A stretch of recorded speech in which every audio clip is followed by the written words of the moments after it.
this is flutist Stephanie Kwak. Today we're going to talk about Benjamin Godard's flute piece called Suite de Trois Morceaux. Literally translates to suite of three parts, and it does have three different movements. First movement being Allegretto, second movement being Idyll, poetic work style based on or influenced by pastoral scenes.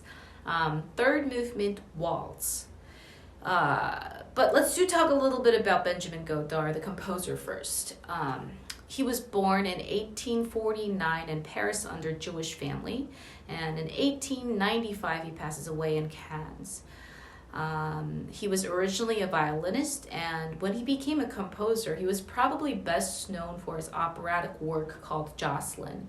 And besides Jocelyn, he composed 7 more operas, 5 symphonies, 2 piano concertos, and 2 violin concertos, plus over 100 songs and other instrumental works and etudes. Now, the flute really wasn't Godard's main go-to instrument compositionally, but this was really common back then. Before mid-1800s, not a lot of composers really liked to write for the flute because it had a small volume and it came along with unsteady pitch when it was a wooden flute. But 1847 hits, and there's something called the Boehm flute, created by Theobald Boehm. The flute goes through its own little change, it goes through its metamorphosis, and it comes back with a better, bigger sound, with a more stable pitch, added with various colors to the instrument of the sound.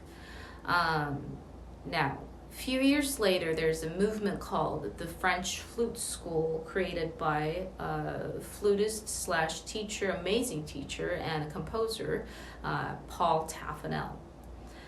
He was born in 1844. Now, if you think about this, then he would be 5 years older than Benjamin Godard. They were both in the same country, same city, during the same time, both teaching even at the same school at Paris Conservatoire. And I would say that Benjamin Godard was influenced by this movement, if not Paul Taffanel. Not typically of the compositional style of the French flute school, but just to a point where he was motivated to write for the flute. Now, if you take a listen to Benjamin Godard's flute piece, Suite de Trois Morceaux, his characteristic is typically light, just pleasant, and just music to my ears. So I hope you enjoy Benjamin Godard's music, and I'll see you next time. Thank you.